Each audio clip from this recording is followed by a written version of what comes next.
So we saw that in the previous podcast that the recovery funds after the COVID disaster is not going as well for climate action as it could in terms of green recovery funds. And then but the COVID pandemic is still not over, but in the meantime, Russia decided, or Putin decided, that it was a good time to invade Ukraine based on some premises. Obviously, the energy security issues have come up very strongly again, with countries trying to decide how to protect against price changes, supply changes of oil, and so on and so forth. Fortunately, there are also maybe ways to use this as a way to kickstart climate action and head towards net zero goals, as opposed to the not so smart actions in the recovery funding of post-COVID. How does it work? The International Energy Agency has an emergency response team which provides scenarios, and it provides ways in which oil consumption in advanced economies can be reduced in the last 4 months in response to the Ukraine war. So here we are looking at US dollars spent, average monthly expenditures by households for oil products in advanced economies. So going from January 21 to March 22, you have the heating, which obviously goes up during the cooler winter months. You can see here during the summer it disappears, but then mobility has an impact. The climate has an impact on mobility as well. So you can see that there is maybe an overall trend, but without worrying about that, oil demand reductions in advanced economies within 4 months can be done according to this 10-point plan provided by IEA. So this is the 10-point plan looking at millions of barrels per day. The current levels are here just over 44, and it's offering a plan, a 10-point plan, and to bring the oil demand down in 4 months by a couple of million barrels per day.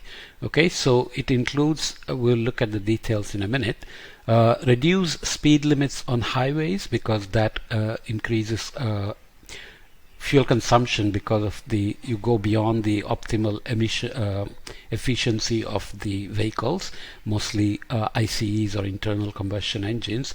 Work from home up to 3 days, which the pandemic enforced already, and we have seen the impact on emissions reductions during the pandemic.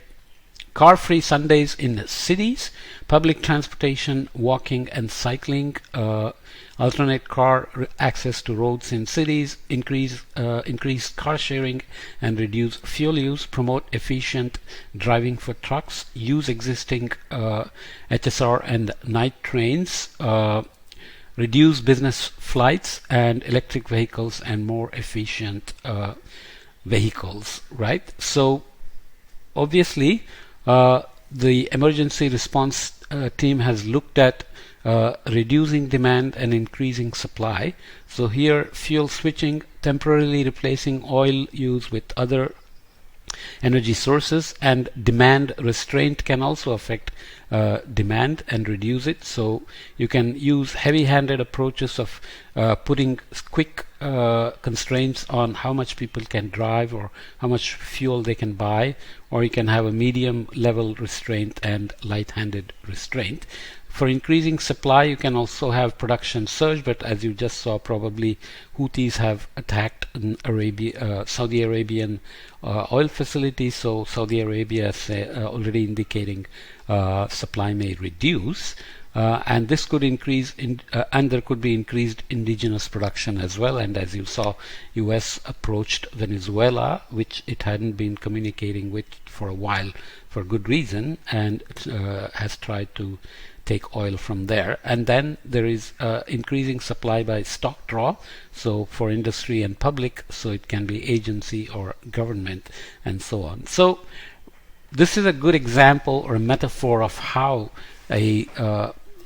an event that is unfortunate and dangerous can actually drive climate action and act as a trigger, whereas the pandemic, on the other hand, gave us an example of how we may not be as careful as we should be about always pushing climate action, even when economies have to recover and so on. Okay, so the 10-point action plan to cut oil use in a bit more detail. Immediate actions in advanced economies can cut oil demand by 2.7 million barrels a day in the next 4 months. So that's a fairly significant fraction of the 44 million barrels per day that they are using. So reduce speed limits on highways by at least 10 kilometers per hour, which saves around 219 kilobarrels per day, thousands of barrels of oil use from cars, and additional 140 kilobarrels per day from trucks.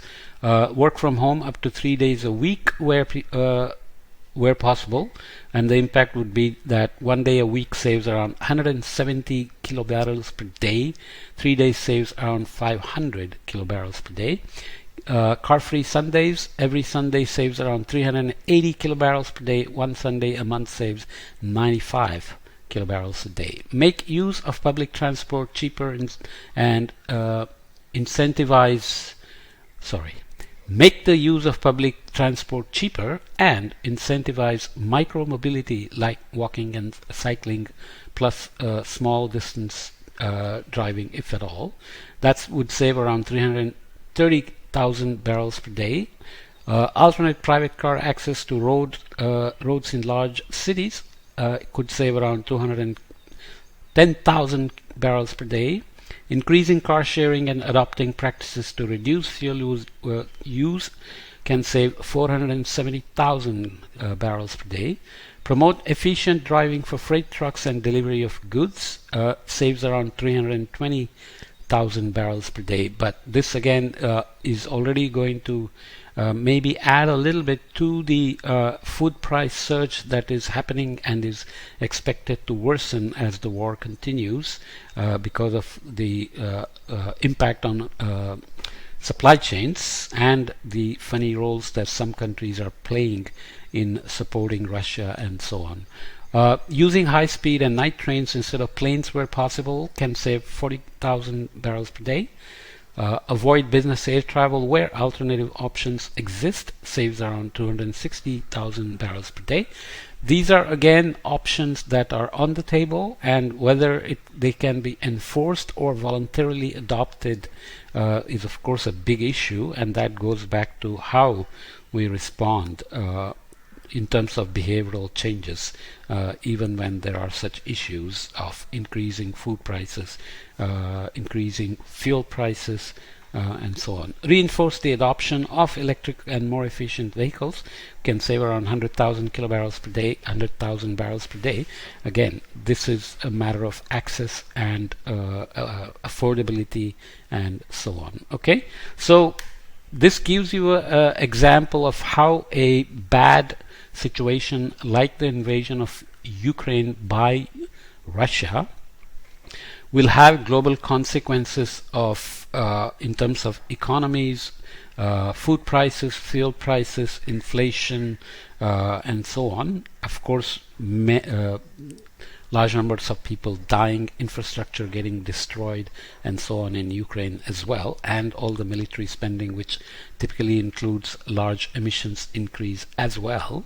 But can this event then drive a motivation or create a motivation to reduce fuel use in advanced economies, which can be done mostly with no regret decisions like no car Sundays, driving less, working from home, and driving more efficient vehicles or EVs, and so on and so forth. Pandemic offers one example, and the Ukraine invasion offers one example.